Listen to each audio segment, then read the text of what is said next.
Hello everyone, how are you? I hope all of you are happy and healthy and once again you are most welcome to my YouTube channel GK with MKF। साथियों, आप सभी का स्वागत है हमारे इस YouTube channel पर, जहां पर आपको कंटेंट यूजफुल वाली वीडियो मिलेगी। साथियों, हम कंटेंट के साथ में कभी भी कोई भी समझौता नहीं करते और ना ही कभी करेंगे, क्योंकि हमें मालूम है आपका एक एक मिनट बहुत कीमती है। और हमारी वीडियो में जो कंटेंट मिलेगा, जितने भी हमारी सीरीज हैं उसमें जो भी प्रश्न मिलेंगे, जो कंटेंट मिलेगा फ्रेंड्स, वो आपको हर जगह काम आएगा। आपके एग्जाम हॉल में आपकी पूरी मदद करेगा। क्योंकि मैं फिर से कहता हूं कि हमारी वीडियो में जो क्वेश्चंस होते हैं, जो प्रश्न होते हैं, उनके कंटेंट के साथ में हम कभी भी कोई समझौता नहीं करते साथियों।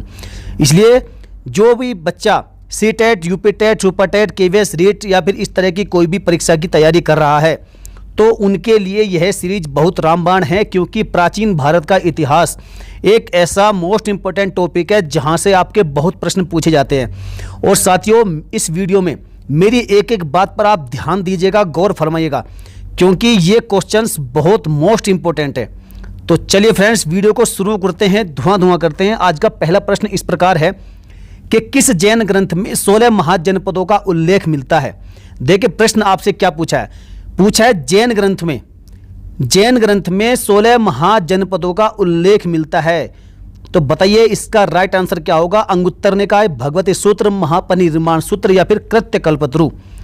तो साथियों, इसका राइट आंसर क्या हो जाएगा। इसका राइट आंसर होगा ऑप्शन नंबर बी, भगवती सूत्र। अच्छा, कुछ लोग इसका आंसर अंगुत्तर निकाय सोच रहे होंगे। तो साथियों ध्यान दीजिएगा, आपसे पूछा क्या है प्रश्न में, आप प्रश्न की प्रकृति को पहचानिए। आपसे पूछा है यहां पर जैन ग्रंथ में, आपसे पूछा है जैन ग्रंथ में, किस जैन ग्रंथ में 16 महाजनपदों का उल्लेख मिलता है। आप जानते हैं कि जो मगध साम्राज्य था उसमें 16 महाजनपद थे।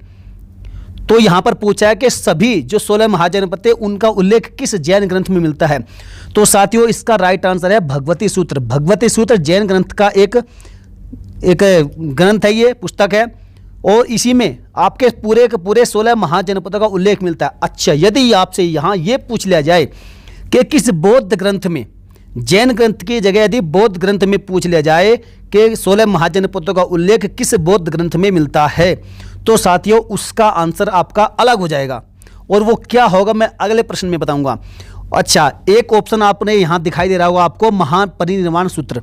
तो यह भी एक ग्रंथ है और इसमें भी कुछ जो महाजनपद है उनका उल्लेख मिलता है। लगभग कितना, मेरे ख्याल से शायद 6 महाजनपदों का इसमें उल्लेख मिलता है महापरिनिर्वाण सूत्र में। पूरे 16 के 16 का उल्लेख नहीं मिलता। और 16 महाजनपदों का उल्लेख किसमें मिलता है, जैन ग्रंथ में, भगवती सूत्र में मिलता है। यदि आपसे पूछा जाए बौद्ध ग्रंथ में, देखिए साथियों आजकल ना जो एग्जामिनर है बड़े ही चालाक हो गए हैं, और जो प्रश्न पूछ रहे हैं बड़ी चालाकी से पूछते हैं। और अच्छे से अच्छा जो स्टूडेंट अपनी बढ़िया तैयारी करके जाता है तो वह भी कन्फ्यूजन में पड़ जाता है, और आपका जो राइट आंसर होने वाला है वह भी आपका गलत हो जाता है, आपकी बस थोड़ी सी लापरवाही की वजह से। देखिए, आप लापरवाही बिल्कुल मत करिएगा। बस सबसे पहला काम आपका ये है कि आपने प्रश्न को ध्यान से पढ़ना है, उस पर गौर देना है, उसके शब्दों पर गौर देना है कि आखिर वह पूछ क्या रहा है, उसकी प्रकृति क्या है पूछने की।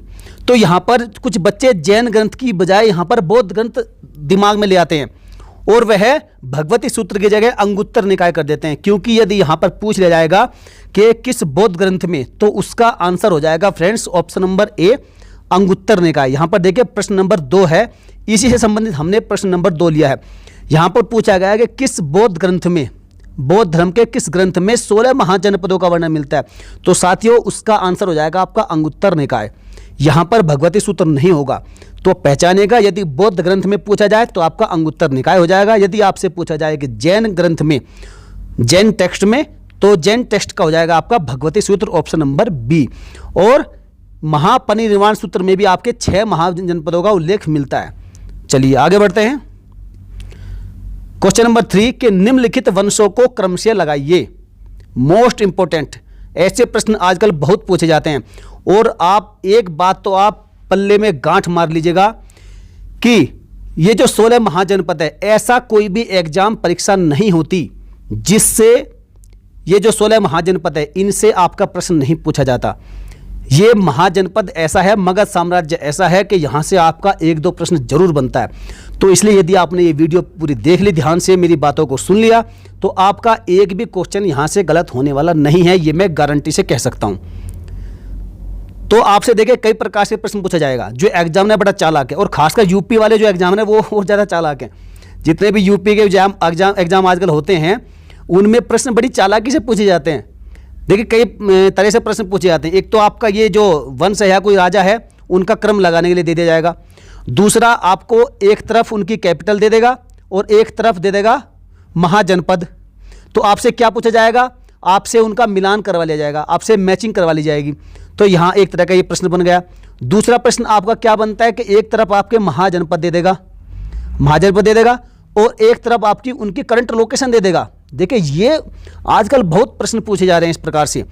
करंट लोकेशन दे देगा कि आज के समय में ये जो महाजनपद है या उसकी कैपिटल है वह किस जगह पर है। तो ये बड़ा कन्फ्यूजन करने वाला क्वेश्चन हो जाता है। तो इसलिए आपको करंट लोकेशन भी पता होना चाहिए, महाजनपद भी मालूम होना चाहिए, और उनकी जो पुरानी राजधानी थी, कैपिटल थी, वो भी आपको 100% मालूम होना चाहिए। तब जाकर कहीं आपके इस प्रकार से ये सारे प्रश्न सही हो पाएंगे। तो चलिए हम प्रश्न पर आते हैं। आपका प्रश्न है कि निम्नलिखित वंशों को क्रम से लगाइए। हर्यक वंश, शिशुनाग वंश, नंद वंश। अब इनका क्रम क्या होगा? तो देखिए सबसे पहले आपका जो हर्यक वंश है, हर्यक वंश है, उसके बाद आपका शिशुनाग वंश है, नंद वंश है। तो आपका 1, 2, 3, तो आपका ऑप्शन नंबर क ये आपका राइट हो जाएगा। अब देखिए इसको थोड़ा डिटेल से समझिएगा। जो हर्यक वंश है, हर्यक वंश की स्थापना किसने की थी? तो ये की थी आपके बिंबिसार ने। जो बिंबिसार था उसने हर्यक वंश की स्थापना की थी। उसके बाद आपका शिशुनाग वंश है। शिशुनाग वंश का जो शिशुनाग राजा था, शिशुनाग ने ही अपने नाम के आधार पर ही शिशुनाग वंश की स्थापना की थी। तीसरे नंबर पर आपका आता है नंद वंश। नंद वंश का जो संस्थापक था उसने शिशुनाग वंश को डिस्ट्रॉय करके उसके बाद नंद वंश की स्थापना की थी। कौन था? वह था महापद्मनंद। नंद वंश का पहला शासक था महापद्मनंद, उसने नंद वंश की स्थापना की थी। तो आपका आंसर क्या हो जाएगा? आपका क्या हो जाएगा? 1, 2, 3। अब इसको कैसे करेंगे आप?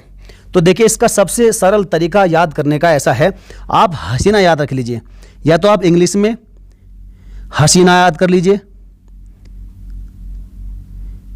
ये देखिए यदि आप हसीना याद कर लेते हैं तो इससे बन गया आपका हर्यक वंश, इसका आपका शिशुनाग वंश, और इससे बन गया आपका नंद वंश। या फिर आप इसको हिंदी में भी याद कर लीजिए, तो हिंदी में आप हसीन कर लीजिए या हसीना कर लीजिए। तो आपका हर्यक वंश, शिशुनाग वंश और आपका नंद वंश। तो आपको बड़ी ही आसानी से याद हो जाएगा, हर्यक वंश, शिशुनाग वंश और नंद वंश। हर्यक वंश के संस्थापक बिंबिसार, शिशुनाग के संस्थापक आपके शिशुनाग, और नंद वंश के संस्थापक राजा कौन थे? तो थे आपके महापद्मनंद। चलिए इसका राइट आंसर क्या होगा? ऑप्शन नंबर के 1, 2, 3। आगे बढ़ते हैं। क्वेश्चन नंबर 4 आपका इस प्रकार है। देखिए बहुत दमदार प्रश्न है। पुराणों के अनुसार मगध पर शासन करने वाला पहला राजवंश कौन सा था? आपसे पूछा है पुराणों के अनुसार। तो बच्चों ध्यान से ऐसे प्रश्नों को करिएगा और ध्यान दीजिएगा कि प्रश्न पूछ क्या रहा है, किसके अनुसार पूछ रहा है। तो यहां पर पुराणों के अनुसार पूछा है। यहां पर यदि आपको बौद्ध ग्रंथों या फिर पुरातात्विक साक्ष्यों के आधार पर पूछ लेता तो आपका आंसर बदल जाता, लेकिन यहां पर आपसे पूछा है पुराणों के अनुसार। तो चलिए हम पहले इस पर चर्चा करते हैं। इसका राइट आंसर क्या होगा? तो इसका राइट आंसर होगा, यदि आप हर्यक वंश सोच रहे हैं तो फ्रेंड्स आप 100% रॉन्ग हो। यदि आपसे पूछता कि बौद्ध ग्रंथों या फिर पुरातात्विक एविडेंस, जो आर्कियोलॉजिकल एविडेंस थे, यदि उनके अनुसार पूछता तो आपका आंसर हो जाता हर्यक वंश। क्या? दोबारा सुनिए। यदि आपसे यह पूछता कि बौद्ध ग्रंथों या फिर पुरातात्विक एविडेंस, जो आर्कियोलॉजिक जो साक्ष्य थे, स्रोत थे, उनके अनुसार मगध पर शासन करने वाला पहला राजवंश कौन सा था? तो वह आपका हो जाता हर्यक वंश, हर्यक वंश। लेकिन यहां पूछा है पुराणों के अनुसार, अर्थात कहानियों के अनुसार, जो कहानियां गढ़ी गई थी उनके अनुसार पूछा है कि मगध पर शासन करने वाला पहला राजवंश कौन सा था। तो देखिए इसका राइट आंसर होगा वृहद्रथ। अब कैसे होगा मैं आपको बताता हूं, थोड़ा सा सुनिएगा। आपने महाभारत सबने देखी होगी या सुनी होगी, खासकर अभी लॉकडाउन में महाभारत का सीरियल दोबारा शुरू किया गया था, तो मैं उम्मीद करता हूं आपने सबने देखा होगा। यदि नहीं देखा तो सुना भी होगा कि महाभारत थी, महाभारत देखी। महाभारत में आपने जिक्र आता है मगध डायनेस्टी का, मगध साम्राज्य का जिक्र आता है और उसमें एक राजा थे कौन, जरासंध। जरासंध नाम के राजा थे, जिसका वध किसने किया था, तो इसका वध किया था भीम ने। और कैसे किया था, आपने देखा होगा कि जो जरासंध था यह जब पैदा हुआ था तो यह दो भागों में पैदा हुआ, दो हिस्सों में पैदा हुआ था। और जरी जो जरा नाम की राक्षसी थी उससे इसका जन्म हुआ था और ये दो हिस्सों में पैदा हुआ था, तो इसको जोड़ा गया था। और इसको जोड़ा गया था, ये बात सिर्फ या तो देवों को मालूम थी, जो दैवीय शक्ति थी, देवताओं को मालूम थी, या फिर जरी को मालूम थी, जरा जो राक्षसी थी। और जरा ने बताया था ये बात शकुनी को, तो शकुनी को भी मालूम हो गई। तो लेकिन जब जरासंध का वध किसने किया, भीम ने किया श्री कृष्ण की मदद से। तो बार बार जब भीम इसको दो हिस्सों में काटकर चीरकर इसको इधर उधर फेंकता है तो वह जो जरासंध का शरीर था बार बार से जुड़ता है। तो भीम बड़ा परेशान होता है, बड़ा व्याकुल होता है। तब भगवान श्री कृष्ण इशारा करते हैं और एक लकड़ी उठा करके या फिर तिनका उठा करके उसको दो हिस्सों में करके और उसको क्रॉस वाइज इधर उधर फेंक कर भीम को इशारा करके बताता है कि इसके शरीर को चीरकर ऐसे नहीं फेंकना बल्कि क्रॉस वाइज फेंकना है, उसको इधर उल्टा फेंकना है। तो भीम ने ऐसा ही किया और तब जाकर जरासंध का वध हुआ। और जब यह घटना घटित हुई तो शकुनी पहचान गया, शकुनी को मालूम पड़ गया कि यह बात तो सिर्फ देवी शक्तियों को या फिर जरा को मालूम थी या फिर मुझे मालूम है। तो वह पहचान गया कि जो इशारा करके बता रहा है भीम को वह कोई आम इंसान नहीं है। तो वह पहचान गया कि यह भगवान श्री कृष्ण है।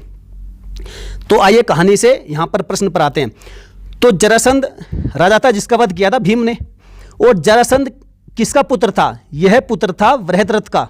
किसका, यह वृहद्रथ का पुत्र था, अर्थात वृहद्रथ जरासंध के पिता थे। और जरासंध ने ही अपने पिता के नाम पर, किसने, जरासंध ने अपने पिता के नाम पर एक वंश की स्थापना की जिसका नाम था वृहद्रथ वंश। क्या नाम था, वृहद्रथ वंश। अर्थात यहां पर यदि पूछ लिया जाए कि पुराणों के अनुसार मगध पर शासन करने वाला पहला राजवंश कौन सा था, तो वह था वृहद्रथ वंश, जिसकी स्थापना की थी जरासंध ने अपने पिता के नाम के आधार पर और जिसकी हत्या की थी भीम ने। यह सब याद रखिएगा। जरासंध जरा नाम के राक्षसी से पैदा हुआ था, जो दो हिस्सों में पैदा हुआ था, उसको बाद में जोड़ा गया था उसके शरीर को। तो ये कहानी मैं उम्मीद करता हूं आपको याद हो गई होगी और आपको थोड़ा बहुत इसका आइडिया लग गया होगा। अच्छा, एक चीज और कि जो कहानी है ये कहानी किस में मिलती है, ये कहानी आपके महाभारत पर्व नामक ग्रंथ में मिलती है। किसमें, ये कहानी आपकी महाभारत नाम के पर्व में मिलती है।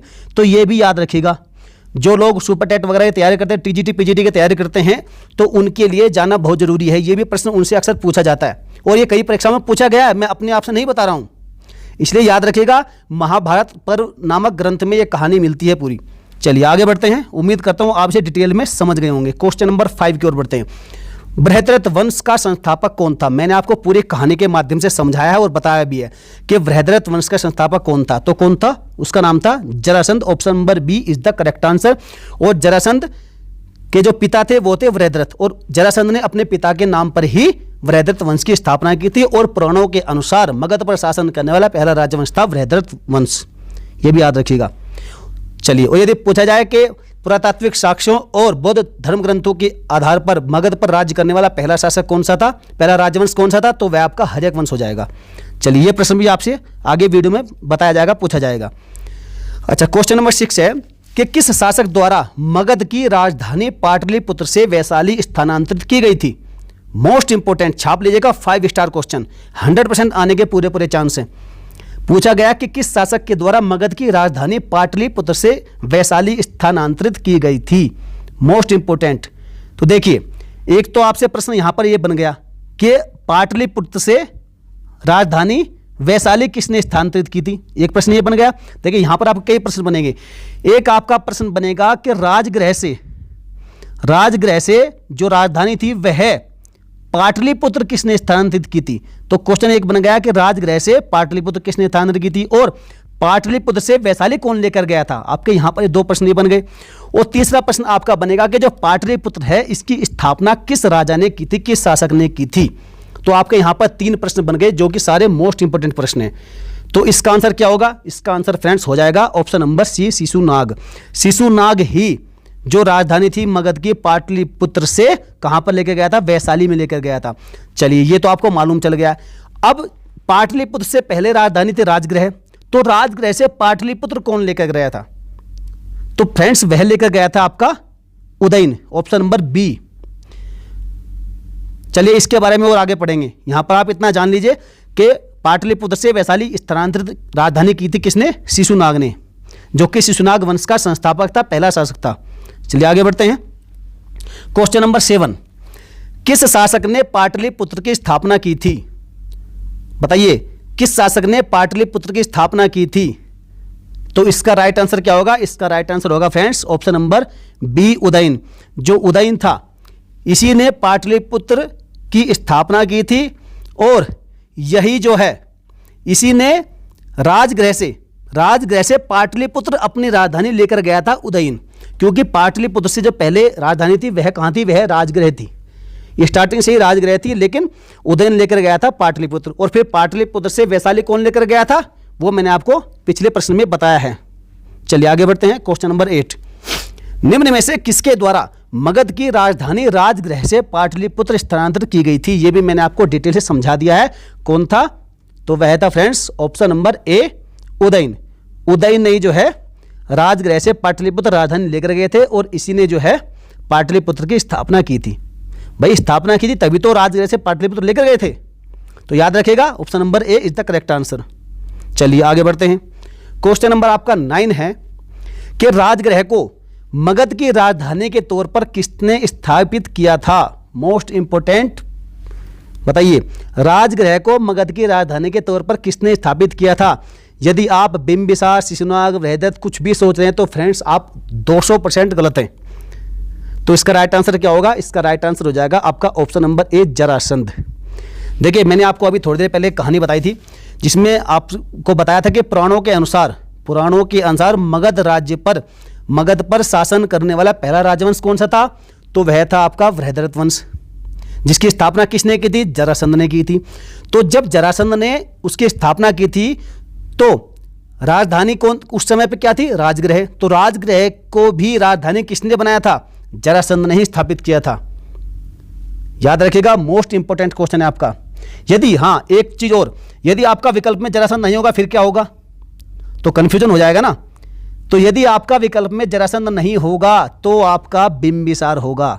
क्या होगा? बिंबिसार। और यदि ये दोनों होंगे, ये भी डाउट पड़ता है, यदि ये दोनों ही आपके विकल्प में आ जाए तो फिर क्या करोगे? तो फ्रेंड्स तब आप जरासंध को ही राइट आंसर के आधार पर टिक लगाएंगे। लेकिन यदि जरासंध ऑप्शन में नहीं होगा, विकल्प नहीं होगा, तो आप राजगृह को मगध की राजधानी के तौर पर आप लगाएंगे बिंबिसार पर टिक, अर्थात बिंबिसार ने स्थापित किया था। यदि दोनों होंगे तो आप जरासंध करेंगे। तो आप समझ गए होंगे। आगे बढ़ते हैं यदि समझ गए हैं तो। क्वेश्चन नंबर 10, आपसे पूछा गया है कि एक आपको दिया गया है, ये पढ़िएगा ध्यान से। मैं वज्जियों पर आक्रमण करूंगा चाहे वह कितनी भी शक्तिशाली क्यों ना हो, चाहे वे कितने भी शक्तिशाली क्यों ना हो, मैं उनका समूल नाश कर दूंगा, उनको समूल नष्ट कर दूंगा। इस कथन का संबंध किस शासक से है? अजातशत्रु, उदयन, महापद्मनंद या फिर ऑप्शन नंबर डी, अशोक। तो इसका राइट आंसर होगा फ्रेंड्स ऑप्शन नंबर ए, अजातशत्रु। अब देखिए अजातशत्रु कैसे होगा। आप जानते हैं कि अजातशत्रु उस समय का एक बड़ा ही प्रतापी शासक था, और जो अजातशत्रु था वह वज्जी पर आक्रमण करना चाहता था। किस पर? अजातशत्रु वज्जियों पर आक्रमण करना चाहता था, ताकि क्यों करना चाहता था? क्योंकि वह मानता था कि जो वज्जी थे वे बहुत पावरफुल थे। वज्जी उस पर वास्तव में बहुत पावरफुल थे, और क्योंकि वज्जियों में पावरफुल क्यों थे ये? क्योंकि वज्जियों में एकता थी, उनमें यूनिटी थी, और यूनिटी के आधार पर ही आप जानते हैं जहां यूनिटी होती है वहां ताकत अपने आप आ जाती है। इसलिए अजातशत्रु ने जो उनका सलाहकार था, सलाहकार का क्या नाम था? वर्षकार। ये भी पूछा जाएगा आपसे। जो इसका सलाहकार था अजातशत्रु का, वर्षकार, इसने सलाहकार के तौर पर अर्थात सलाह लेने के लिए, अपने सलाहकार वर्षकार को सलाह लेने के लिए महात्मा बुद्ध के पास भेजा। किसके पास? महात्मा बुद्ध के पास भेजा। ध्यान से सुनते रहिएगा फ्रेंड्स, यदि आपका ध्यान इधर होगा तो फिर समझ में नहीं आएगी कहानी। इसने क्या किया? अजातशत्रु ने वर्षकार को, जो इसका सलाहकार था, उसने सलाह लेने के लिए कि कैसे वज्जियों का नाश कर सकते हैं, तो इसने महात्मा बुद्ध के पास भेजा। और जो महात्मा बुद्ध और वर्षकार की आपस में बातचीत हुई, तो उस बातचीत के दौरान यह वर्षकार जो अजातशत्रु का सलाहकार था, यह समझ गया कि किस प्रकार से वज्जियों का नाश करना है। और यह समझ गया कि वज्जियों में फूट डालनी है और फूट डालने से ही वे बिखर जाएंगे, टूट जाएंगे और अजातशत्रु फिर वज्जियों को लूट लेगा, उन पर हमला कर देगा और इस प्रकार से अजातशत्रु वज्जियों को जीत लेगा। और इन्होंने किया भी ऐसा ही था। तो आपका जो प्रश्न है वो आपने समझ लिया होगा। जो ये दिया गया है कि मैं वज्जियों पर आक्रमण करना चाहता हूं, चाहे वे कितने भी शक्तिशाली क्यों ना हो, मैं उनका नाश कर दूंगा। तो यह कथन संबंधित है आपका अजातशत्रु से और इसका सलाहकार था वर्षकार। इसका भी नाम याद रखिएगा। यह भी अक्सर पूछा जाता है कि अजातशत्रु ने अपने किस सलाहकार को महात्मा बुद्ध के पास भेजा था सलाह लेने के लिए कि किस प्रकार से वज्जियों को नष्ट कर सकता हूं, वज्जियों का समूह नाश कर सकता हूं।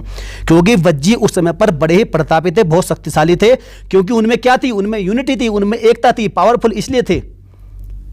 चलिए आगे बढ़ते हैं। क्वेश्चन नंबर आपका 11 है, मगध के किस शासक ने उस समय के दो प्रमुख हथियार रथ मूसल और महाशिलाकंटक का आविष्कार किया था? देखिए फ्रेंड्स, इसके ऑप्शन पहले सुन लीजिए, महापद्मनंद, अजातशत्रु, अशोक या फिर चंद्रगुप्त मौर्य। तो इसका राइट आंसर क्या होगा फ्रेंड्स, आप कमेंट कर सकते हैं यदि आपको मालूम है तो साथियों देखिए, आप जानते हैं कि जो अजातशत्रु था वह उस समय का बड़ा ही प्रतापी शासक था और उसका बड़ा ही बोलबाला था, बहुत नाम था, बड़ा ही फेमस राजा था। और उसने उस समय पर दो हथियारों का आविष्कार किया था। किसका? रथ मूसल का और महाशिलाकंटक का। आपने बाहुबली मूवी जिसने देखी होगी तो आपने उसमें देखा होगा कि एक रथ होता है और रथ के आगे क्या होता है, रथ के आगे कुछ कटीले पहिए टाइप के बंधे होते हैं और साइडों में गधा होती है, गधा टाइप की होती है, वो घूमती रहती है और जो भी उसके आगे आता है वो उसको मारती रहती है, उसको टक्कर मारती है और वो मर जाता है। और जो आगे वो काटने वाला एक इंस्ट्रूमेंट लगा होता है वह उनको काटता रहता है और जो गधा होती है वह घूमती रहती है और रथ चलता रहता है, तो उसको बोलते हैं रथ मूसल। एक तो रथ मूसल का आविष्कार किया था किसने? अजातशत्रु ने। और दूसरा महाशिलाकंटक। आपने देखा होगा कि जब जो पत्थर होते हैं आग के गोले टाइप के तो वह फेंके जाते हैं और एक कपड़ा बांधा जाता है, एक कपड़ा बांध दिया था बहुत बड़ा, उस पर आग लगा दी जाती है। तो वह क्या था? वह आपका महाशिलाकंटक। जो पत्थर थे बड़े बड़े उन पर जो वो आग लगाकर उनको फेंका जाता था तो उसको बोलता है महाशिलाकंटक। तो याद रखेगा, महाशिलाकंटक और रथमूसल इन दोनों ही जो प्रसिद्ध हथियार थे, प्रमुख हथियार थे, इन दोनों का आविष्कार कराया था किसने? अजातशत्रु ने। याद रखिएगा, बहुत बार पूछा गया है, खासकर यूपी टेट वगैरह में ये क्वेश्चन अक्सर पूछा जाता है। चलिए आगे बढ़ते हैं क्वेश्चन नंबर 12 की ओर। देखिए, आपसे पूछा गया है कि इनमें से कौन सा सही सुमेलित नहीं है? बताइए, सही सुमेलित इनमें से कौन सा नहीं होगा? वत्स क्या कौशाम्बी से संबंधित है? बिल्कुल है। कौशल, श्रावस्ती बिल्कुल सही है। चेदी, सोतीवती ये भी आपका सही है। अच्छा, लेकिन जो अवंती है ये आपका सही नहीं है। अवंती की कैपिटल क्या थी? वैशाली नहीं थी। यदि वैशाली नहीं थी तो फिर वैशाली किसकी कैपिटल थी? भाई प्रश्न ये भी तो बनता है, यदि अवंती की कैपिटल वैशाली नहीं थी तो वैशाली किसकी कैपिटल थी आखिरकार? तो फ्रेंड्स जो है, ये जो वैशाली है यह राजधानी थी आपकी वज्जी की। आपने सुना होगा वज्जी। वज्जी की कैपिटल क्या थी? आपकी वैशाली थी। फिर अवंती की कैपिटल क्या थी? प्रश्न ये भी है। तो अवंती की कैपिटल क्या थी फ्रेंड्स, बताइए। देखिए, मैं आपको थोड़ा समझाता हूं। जो अवंती था, ये अवंती क्या था? ये आपका दो हिस्सों में बटा था। आपका एक उत्तरी अवंती और एक आपका साउथ अवंती, नॉर्दर्न और आपका सदर्न, ये दो हिस्सों में था। तो जो नॉर्दर्न अवंती था, नॉर्दर्न अवंती था, इसकी कैपिटल क्या थी? इसकी कैपिटल थी आपकी उज्जैन। क्या थी? उज्जैन थी। और जो सदर्न आपका ये अवंती था, इसकी कैपिटल थी आपकी क्या थी फ्रेंड्स? माहिष्मती। बाहुबली वाला माहिष्मती नहीं, ये दूसरा माहिष्मती है। जो सदर्न अवंती था इसकी कैपिटल थी माहिष्मती और जो उत्तरी अवंती था इसकी कैपिटल थी आपकी उज्जैन। तो दो कैपिटल थी। और ये जो अवंती था, तो अवंती कहाँ था? ये एमपी के मालवा क्षेत्र में स्थित था। कहाँ पर? एमपी के मालवा क्षेत्र में। ये भी याद रखिएगा, अक्सर पूछा जाता है, ये भी आजकल बहुत पूछा जा रहा है कि अवंती राज्य जो है कहाँ स्थित था। तो ये मध्य प्रदेश के मालवा क्षेत्र में स्थित था और दो भागों में बटा था, नॉर्दर्न और सदर्न। और जो उत्तरी अवंती था, नॉर्दर्न अवंती, उसकी कैपिटल थी आपकी उज्जैन और जो सदर्न अवंती था उसकी कैपिटल थी आपकी माहिष्मती। तो इसका राइट आंसर क्या होगा? Option number D, Avanti Vaishali से मैच नहीं करता है। वैशाली किसी कैपिटल है? वज्जी की है। और अवंती की आपने देखा है दो भागों में था, दो इसकी कैपिटल थी उज्जैन और माहिष्मती। चलिए आगे बढ़ते हैं। क्वेश्चन नंबर 13, निम्नलिखित राजाओं को आरोही क्रम में लगाइए।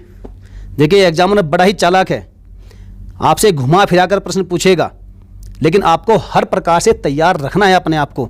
और वह आप कब रख पाएंगे? जब आप मेहनत करेंगे, आप पढ़ाई करेंगे, आप अपना दिमाग को खुला रखेंगे, ब्रॉड रखेंगे। तो इसलिए ब्रॉड माइंड होकर पढ़ना है, नैरो माइंड होकर नहीं पढ़ना। और फ्रेंड्स, आपने देखा होगा मेरी वीडियो में, हम कंटेंट के साथ बिल्कुल भी समझौता नहीं करते और ना ही कभी करेंगे, क्योंकि हमें आपके समय की कीमत मालूम है। चलिए, इसका राइट आंसर क्या होगा, आप दिमाग लगाइएगा। आपसे पूछा आरोही क्रम। अब आरोही क्रम पहले तो होता क्या है? तो आरोही क्रम आपका होगा बढ़ता क्रम, यानी कि नीचे से ऊपर, पहले से बाद में। तो आपका देखिए बिंबिसार है, शिशुनाग है, अजातशत्रु और कालाशोक। अब इनको आपने बढ़ते क्रम में लगाना है, आरोही क्रम में लगाना है। जो राजा पहले था उसको पहले नंबर पर रखना है, जो बाद में था तो उसके बाद में रखना है। तो बिंबिसार आपने देखा होगा, बिंबिसार सबसे पहले था इसमें, जिसने हर्यक वंश की स्थापना की थी। उसके बाद आपका कौन सा आया? उसके बाद आपका आया अजातशत्रु। तो एक के बाद हुआ आपका 3, एक के बाद 3 हुआ। अजातशत्रु के बाद कौन सा था? तो आपका था शिशुनाग, 1 3 2, और शिशुनाग के बाद था कालाशोक अंत में। तो आपका हुआ 1 3 2 4, 1 3 2 4। तो आपका ऑप्शन नंबर बी करेक्ट हो जाएगा। क्या होगा? ऑप्शन नंबर बी आपका करेक्ट आंसर हो जाएगा। देखिए थोड़ा सा और समझिए, यहाँ पर थोड़ा सा और समझाने की जरूरत है। सबसे पहले क्या था? आपका हर्यक वंश था। हर्यक वंश में क्या था? इसकी स्थापना किसकी ने की थी? बिंबिसार ने की थी। बिंबिसार के बाद इसका दूसरा जो प्रतापी राजा था वह कौन था? अजातशत्रु था। इसके बाद था एक आपका उदयन। क्या था? उदयन आपका इसका तीसरा प्रतापी राजा था। तो हमने वो पढ़ना है जो मोस्ट इंपोर्टेंट है। छोटे मोटे और भी राजा थे बीच में, लेकिन उनको नहीं पढ़ना। हमने वो पढ़ना है जो हमें पढ़ना चाहिए, जो एग्जाम के दृष्टिकोण से महत्वपूर्ण है, मोस्ट इंपोर्टेंट है। अच्छा, हर्यक वंश के बाद क्या था? आपका शिशुनाग वंश आया। जो हर्यक वंश का अंतिम शासक था, उसकी हत्या करके, उसकी मृत्यु करके शिशुनाग ने अपने वंश की स्थापना की, जिसका नाम रखा शिशुनाग वंश। और इसमें जो सबसे पहले तो था शिशुनाग, उसके बाद था दूसरा कौन सा? दूसरा था कालाशोक। अगर पूछा जाए कि कालाशोक किस वंश का राजा था, तो वह शिशुनाग वंश का राजा था। अच्छा, 2 हो गए। उसके बाद आपका आएगा नंदवंश। नंदवंश, नंदवंश का संस्थापक कौन था, यानी कि पहला राजा कौन था? तो वह आपका महापद्मनंद। ये आपका मोस्ट इंपोर्टेंट है। महापद्मनंद के बाद आपका जो प्रतापी राजा था वह कौन सा था? धनानंद। और ऐसा नहीं था कि इसके पहले और नहीं थे, और भी थे, लेकिन हमने छोटे मोटे को नहीं पढ़ना, हमने जो प्रमुख राजा थे उनको ही पढ़ना है। तो हमें मतलब है प्रमुख राजाओं से। तो हर्यक वंश, शिशुनाग वंश, नंद वंश, सभी को ध्यान से पढ़ लेगा, बार बार इसको रिवाइज करिएगा। महापद्मनंद और घनानंद। चलिए, उम्मीद है आप समझ गए होंगे। क्वेश्चन नंबर 14 की ओर बढ़ते हैं कि कालाशोक निम्न में से किस वंश का प्रमुख शासक था? तो मैंने अभी पिछले प्रश्न में बताया, पूरा समझाया आपको कि यह किस वंश का था। यह आपका शिशुनाग वंश का था। Option number A is the correct answer. Shishunaga वंश की स्थापना की थी शिशुनाग ने। उसके बाद आपका आया था बाद में कालाशोक, जो कि संबंधित था शिशुनाग वंश से ही। चलिए आगे बढ़ते हैं। क्वेश्चन नंबर 15, शिशुनाग वंश से पहले मगध पर किस राजवंश का शासक था? यदि आपको हसीना याद है, यदि हसीना को आपने ध्यान से पढ़ा होगा, देखा होगा, तो आप इसका अनुमान भी लगा लेंगे, आप कभी जिंदगी में भूलेंगे नहीं। तो शिशुनाग वंश से पहले कौन सा था? आपका हर्यक वंश था, जिसकी स्थापना किसने की थी? बिंबिसार ने की थी। चलिए आगे बढ़ते हैं। क्वेश्चन नंबर 16, किस शासक के शासन काल में गौतम बुद्ध का महापरिनिर्वाण हुआ था? मोस्ट इंपोर्टेंट, छाप लीजिएगा। उदयन, कालाशोक, अशोक या फिर अजातशत्रु? तो बताइए इसका आंसर क्या हो सकता है फ्रेंड्स। यदि आपको मालूम था फटाफट से कमेंट करिएगा। तो इसका राइट आंसर था option number D, correction, option number D आपका अजातशत्रु। तो इसका राइट आंसर क्या होगा? अजातशत्रु के शासनकाल में ही गौतम बुद्ध ने महापरिनिर्वाण प्राप्त किया था। अर्थात इनकी जो मृत्यु है वह गौतम बुद्ध की कब हुई थी? किसके शासनकाल में हुई थी? अजातशत्रु के शासनकाल में हुई थी। और एक प्रश्न आपका यहां और बनेगा। अब वह क्या बनेगा? आपका प्रश्न बनेगा कि गौतम बुद्ध किसके समकालीन थे? गौतम बुद्ध किसके समकालीन थे? तो एक तो अजातशत्रु आपका हो गया, जाहिर सी बात है, यदि इनके शासनकाल में इन्होंने महापरिनिर्वाण प्राप्त किया था तो इनके समकालीन तो ऑटोमेटिक थे। उसके बाद किसके थे? और तो एक थे आपके बिंबिसार के, जो कि अजातशत्रु से पहले हर्यक वंश के संस्थापक थे बिंबिसार, इनके भी समकालीन थे। तो ये 2 राजाओं के समकालीन थे, बिंबिसार और अजातशत्रु। ये भी याद रखिएगा, ये भी अक्सर प्रश्न बनता है और पूछा गया है कई बार। ये सीटेट, यूपीटेट, सुपरटेट और एक बार तो रीट में पूछा गया था, बिल्कुल एज इट इज हूबहू ऐसा ही प्रश्न पूछा गया था। चलिए आगे बढ़ते हैं। क्वेश्चन नंबर आपका 17 है, गौतम बुद्ध निम्न में से किसके समकालीन थे? मैंने अभी आपको बताया है, इसका ऑप्शन नंबर सी राइट हो जाएगा। बिंबिसार और अजातशत्रु, इन दोनों के ही समकालीन थे कौन? महात्मा बुद्ध। और जो महापरिनिर्वाण है वह किसके शासनकाल में प्राप्त किया था? तो वह किया था अजातशत्रु के शासनकाल में। आगे बढ़ते हैं। क्वेश्चन नंबर 18, महाजनपद काल में कितने महाजनपद गंगा घाटी से बाहर स्थित हैं? मोस्ट इंपोर्टेंट है, बताइए इसका आंसर क्या हो सकता है? तो साथियों जो इसका आंसर है वह आपका हो जाएगा ऑप्शन नंबर डी, 6 महाजनपद। जो 6 महाजनपद थे वह गंगा घाटी से बाहर स्थित हैं। बाहर स्थित कितने? 6 महाजनपद। बचे कितने? तो बचे आपके 10। तो फिर जो 10 होंगे वह क्या होंगे? वह गंगा घाटी के में स्थित होंगे। तो अगला प्रश्न भी आपका ऐसा ही है, आपसे पूछा गया है कि महाजनपद काल में कुल कितने महाजनपद गंगा घाटी में स्थित है। भाई जब 6 महाजनपद गंगा घाटी से बाहर थे तो बचे कितने? 10 बचे। तो 10 कहाँ थे? गंगा घाटी में स्थित है। तो ये दोनों ही प्रश्न पूछ सकते हैं और घुमा फिरा कर पूछा जा सकता है, इसलिए हर प्रकार से अपने माइंड को तैयार रखिएगा। चलिए आगे बढ़ते हैं। क्वेश्चन नंबर 20, तमिल ग्रंथ शिल्पादिगरम में 3 महाजनपदों का उल्लेख हुआ है। अब ये 3 महाजनपद कौन कौन से हैं? देखिए फ्रेंड्स, थोड़ा सा हम गहराई में जा रहे हैं, लेकिन यदि आपको जितने भी सीटेट, टेट, सुपर टेट और ये आपके इस प्रकार से जो केवीएस रीट के एग्जाम हैं, यदि आपने ये फाइट करने हैं और उनको जीतना है, अपना नाम मेरिट लिस्ट में लाना है, तो फ्रेंड्स आपको थोड़ा सा गहराई में उतरना पड़ेगा। और इसीलिए हमने ऐसे प्रश्नों का आपको इसमें वीडियो में इस्तेमाल किया है ताकि आपको थोड़ा सा ब्रॉड माइंड होकर सोचना पड़े और आपको समझ में आए कि हाँ प्रश्न किस प्रकार से एग्जामिनर पूछ सकता है। और खासकर उत्तर प्रदेश में तो ये जान लीजिए कि जो एग्जामिनर बड़ा घुमाएगा और बड़ी चालाकी के साथ में प्रश्न बनाते हैं ताकि आप उनमें उलझ कर रह जाओ, कंफ्यूजन में पड़ जाओ। इसलिए फ्रेंड्स कंफ्यूजन में नहीं रहना है। तो इसका राइट आंसर क्या होगा बताइए? इसका राइट आंसर हो जाएगा फ्रेंड्स ऑप्शन नंबर ए, जो मगध, वत्स और अवंती, ये तीनों ही महाजनपदों का उल्लेख है तमिल ग्रंथ शिल्पादिगरम में। किसमें? शिल्पादिगारम में तीनों ही महाजनपदों का उल्लेख है। याद कर लीजिएगा, मैं से मगध, वैसे वत्स और ऐसे अवंती। मगध, वत्स, अवंती, ये याद रखिएगा, कैसे भी करके आप रट लीजिएगा। चलिए तो फ्रेंड्स वीडियो आज की यही समाप्त होती है। अब आपको बताना है कि जो तमिल ग्रंथ जिसकी हमने 20वें प्रश्न में चर्चा की है शिल्पादिगारम, इसका लेखक कौन था? ये भी तो पूछा जा सकता है कि इसका लेखक कौन था।